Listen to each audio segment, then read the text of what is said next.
Hello, magandang gabi po ulit sa inyo. Last tips para sa paggagamot. Kung ayaw niyo pong panoorin ang video nito, skip niyo na lang. Para lang po to sa mga manggagamot o gustong matuto sa paggagamot sa spiritual ng Panginoon Kristo. At mega shoutout niyo sa mga subscriber ko. At God bless all sa mga YouTuber. Lahat po. Ito po yung huling tips ito na po yung huling kong tips na ilalabas. Gusto niyo pong matuto maggamot, wala pong problema. Kahit sino ang nangangarap po niyo para makatulong sa ating kapwa sa hindi kayang ipaliwanag ng mga sakit ng mga tao. Meron po yung kapalit na hindi niyo mawawari pero ilalabas ko ang katotohanan. Pag nangarap ka pong magkaroon ng kakayahan ng kapangyarihan, magbubuwis po ng isang buhay doon. Kung hindi po kapatid mo, magulang mo, anak mo. Yun po ang totoo. Pero kung makayanan mo po ang pag-aaral mo, kung gusto mo, kung saan ka bala ka, kung mayroon pong taong magtuturo sa'yo, kasi po hindi pa nila alam to eh. Yung iba kasi gusto nila. Pag nakayanan mo po yung pagsubok, papayat ka. Dadaan ka sa matinding pagsubok po. Pero pag hindi mo po talaga nakayanan, ang mamamatay dito, yung taong gustong matuto. Mababaliw po siya, masisira ulo niya. Lahat po kasi ng negatibong spirit na talagang matitinding pagsubok po yun. Na makakalaban mo ang lahat. Susubukan niya hanggang saan ang tatagos sa Panginoon Kristo na tumatawag tayo. Pantayong lahat. Susubukan niyang lahat. Hahanapin ka na niya ng kahinaan. Kailangan po talaga hindi niya makita ang kahinaan mo kasi kahit tao ka, tao din sila po mga anghel ng Panginoon Kristo din yun na lumaban, na sumama sa ilalim ng lupa. Alam niya rin ang kahinaan ng tao pero susubukan ka niya hanggang sa pananalig mo, pananampalataya. Pero pag nakita niya po ito, ang kahinaan mo, doon ka niya atakihin. Gagawa ko siya ng paraan para hindi ka manalo. Para kang kumukuha pa ng mga agima sa bundok, yung parang ganun po yun. Yun po yun. Pero pag nanalo ka po, swerte mo. Ikaw ay karapat-dapat. Pero pag hindi mo po talaga kinaya, ikaw ang mamamatay o pamilya mo. Alin? Anak mo, asawa mo, magulang mo. Karamihan po doon mga magulang o kaya kapatid. Sila po nagbuwis ng buhay para makamtan na yon. Yun po yung unang tradisyon. Totoo po yun. Kahit yun nakalagay po sa talaan. Yung mga magagaling na manggagamot na matatanda daang taon na alam po nila yan. Pero po yung mga bagito lang, yung mga baguhan na gustong matuto, hindi pa po nila alam yun. Akala nila kasi po biro-biro lang yun. Tapos lahat po ng sakit ng taong ginagamot mo sa iyong bumabalik.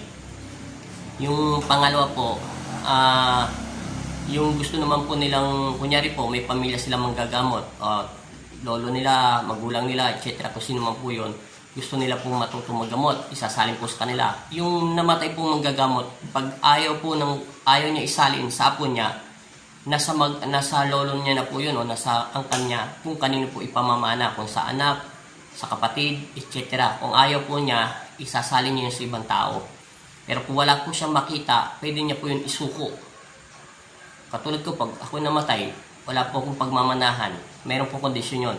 Bumalik kami sa simbahan at isuko namin ang kapangyarihan namin. Pag oras na namin mamamatay, kusang po yun hihiwaglay sa aming katawan at maghahanap po yun ng karapat-dapat na pipili. Pero meron pong isang pangatlo pong manggagamot.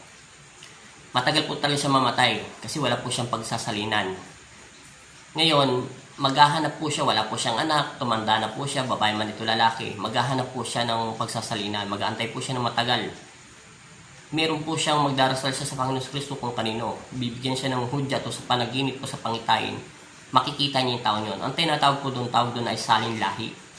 Wala pong angka ng kanyang manggagamot. Kahit nanay niya, tatay niya, nilahin nila, wala po. Pero pinili at tinakda po siya. Yun ang sinasabing ipinagkaloob sa'yo ng Panginoon.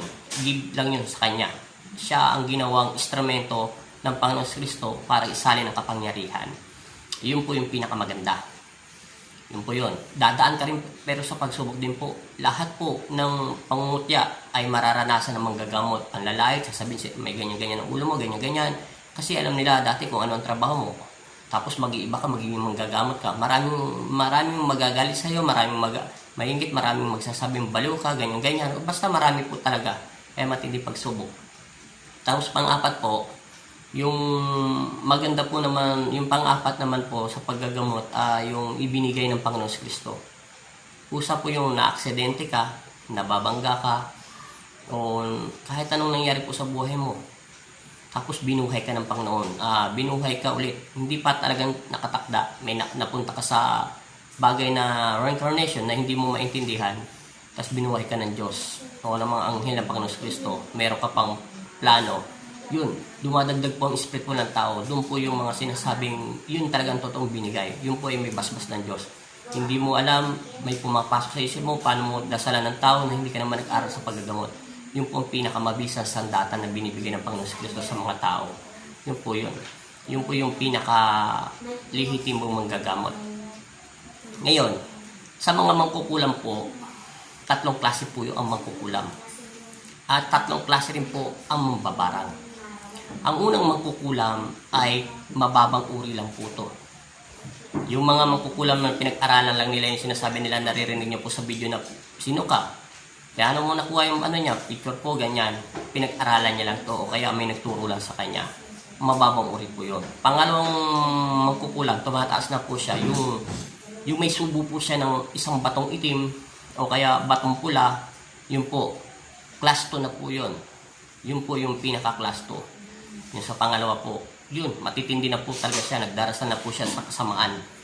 Pero yung pinakamatinding magkukulang po, yung mayroon pong subo na 3 o kaya 2. Talagang mahihirapan ang sinasabi nilang ibang manggagamot kung bante po yung pakikipaglaban sa mga masasamang espiritu.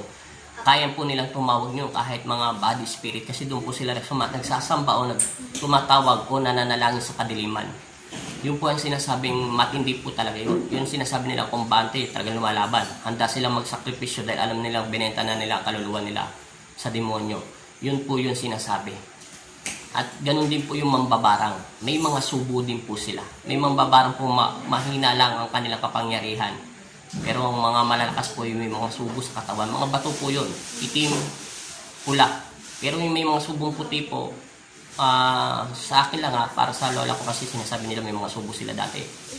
Binibigyan ng Diyos po yung subo na puti. Yung puti po yung parang ano lang po yun, malambot. Para po jolin yung sa loob ng lalamunan at hihinto po yung sa puso ng isang tao. Protection po yung sa katawan ng tao, yung po ang sinasabing agimat. Para po yung mga manggagamot na mabuti, hindi po kayang saktan ng mga body spirit o mga mangkukulam. Masusugatan niya man ang katawan pero hindi niya po ito masyadong mabibigyan ng matinding sakit kasi may kumokontrol po dun na hindi pasukan sa espiritu yung katawan lupa namin. Parang ganun po yun. Yung iba po yung alam ko lang po mga kasi taon na po sila inang Sulamiko, Tate Maria Santos. Yung po sa kanila may mga subo po sila. Iba po kasi yung agimat, iba rin po yung may subo. Yung agimat po para lang yung sa katawan, yung mga medalyon. Pero iba po yung may subo. Mananatiling sariwa ang katawan mo. Hindi ka basta papayat, hindi ka basta tatanda kahit makipaglaban ka sa mga body spirit. Manghihina ka pero pag nakaiglik pala ng kalahating oras, bigla ka ulit lalakas. Pero pag napag-aralan mo pagsamahin ang batong yon sa puso mo, binibigay po yon sa mabuting tao na alam ng batong yon na aalagaan sila at magiging tapat to sa Panginoon unang-una at bibigyan ka ng lakas nyon. Hindi ka papayat, hindi ka basta manghihina at hindi bumabalik ang sakit. Kasi narinig ko po yung sinasabi ko nga sa inyo paulit-ulit, ikaw isang manggagamot, bakit mo pa kailangan tawasin ang sarili mo at para daw hindi ka daw tablan? Mali po yun. Ngayon ko lang po narinig sa mga nagpagamot sa akin yun. Kaya sabi ko, kung lihitin mo siya manggagamot at naibasbas ng Diyos, hindi ka po tatablan. Yung bato po yun ay binibigay ng Panginoon. Yun po ay galing sa mga hardin ng mahal na ina. Sa mga bundok po yun na mahiwaga, na isinasalin po yun. Minsan 3 bato po yun. Pag 3 bato mo ang katawan mo, hindi lang sa puso nakasentro yun. Kung hindi po sa mga dibdib ng isang tao. Parang style po yung krus. Pero may mga pangalan po yun, may mga pagkain sila. Pag lagi ka nagdarasal sa Panginoon Kristo, doon po sila lumalakas. Kaya hindi ka nila kaya saktan. Kaya yung mga magkukulang takot sa'yo, makikita nila yung mga mata mo, parang nakakasilaw. Kasi dahil sa batong yun, yun po ay may mga subo. Pero mayroon din po mga subo na hindi nila madetect yung mabuting manggagamot laban sa mga magkukulang o mga babarang. Aswang man siya, body spirit. Kasi po sa sobrang liwanag nito, pagtingin po ng mga mangkukulang mambabarang, kahit aswang pa siya, etc., kung sino man po siya body spirit, tingin niya doon sa taong yun ay normal lang. Walang ang kinakakayahan. Kala niya kaya niya saktan. Pero nagugulat siya bakit hindi niya po masaktan. Yun po yung mga lehitimong binigyan ng karunungan ng Diyos at ipinagkaloob na po ng Panginoon Kristo. Pero, mayroon po yung kondisyon. Pag binigyan ka ng ganun, dadaan ka sa matinding pagsubok. Lahat ng pangungutya ay mararanasan mo. Pero alam nila magiging matatag ka, kaya sila nasob ng katawan mo. Pero may 10 utos ng Diyos po yun na bawal po talaga sa manggagamot yun. Sa 10 utos na nakalagay sa Bible, ulit-ulit mo 3 beses ka gumawa ng kasalanan doon. Mawawalan ka ng kapangyarihan at lalagas lahat ng kapangyarihan mo sa buong katawan mo. At papayat ka, lahat ng nakalaban mo, mga demonyo, lahat yun babalik sa iyo, katawan, sasakit. At magiging hindi ka na makakalakad. Para ka nang inutin. Yung parang na-stroke na hindi mo maintindihan at putubalat ka. Yung po ang kondisyon yun. Kaya yung mga taong gusto matutong maggamot dyan, pag-isipan nyo maigi. Kasi mahirap po talaga maggamot. Hindi basta-basta ito. Mahitindi pa to sa mahirap. Hindi ka pwedeng gumawa ng pagkakamali. Hindi ka pwedeng basta-basta mag-isip na masama sa kapwa mo. Kailangan mo pakawalan ng galit ng puso mo, magdasal ka sa Panginoon. Yun lang po yun. At maraming salamat po. At huling-huli ko po sasabihin, lagi lang po, ang dakilang sandata natin at gabay natin, ang unang-una, ang Diyos, Ama sa langit. Siya po ang nagbibigay ng kapangyarihan sa katawan natin upang manatili tayo sa Kanya. At siya po ang magsasabi kung nasa panganganib ka. Kaya nga sinasabi, isusugo ng Panginoon ang Kanyang anghel upang hindi ka mapahamak.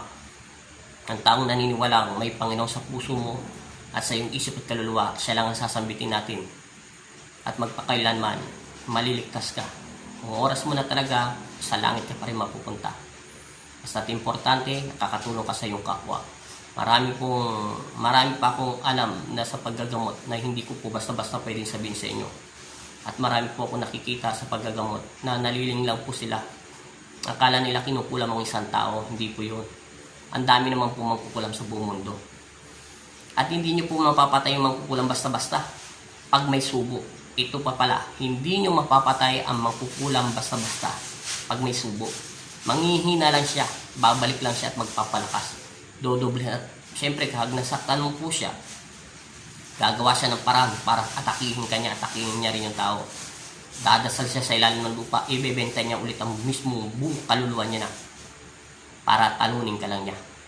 Pero pag natalo mo ulit siya, lahat ng sakit na dinanas ng taong sinaktan niya at kukunin siya sa impyerno ng demonyo, papunta sa ilalim ng lupa. Kaya nga paulit-ulit pag-aari pa rin ng Panginoon Kristo yun. Kaya magkukulang man yung tao pa rin siya.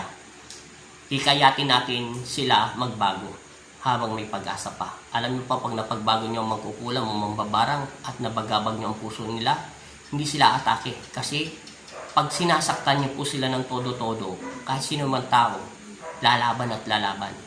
Pero pag kapayapaan ang binibigay mo sa kanila, at kinakausap mo sila ng pag-ibig ng Diyos, subscribe to my channel yung galit sa kanilang and also puso at press this bell isipan, icon. ito po ay kusang umaalis. Ang Panginoon na ang nag-aharis kanilang buhay. Mayroon na po akong ginawa doon. Ang pinakamagaling na mangkukulam sa kasaysayan ng Batangas at sa Samar.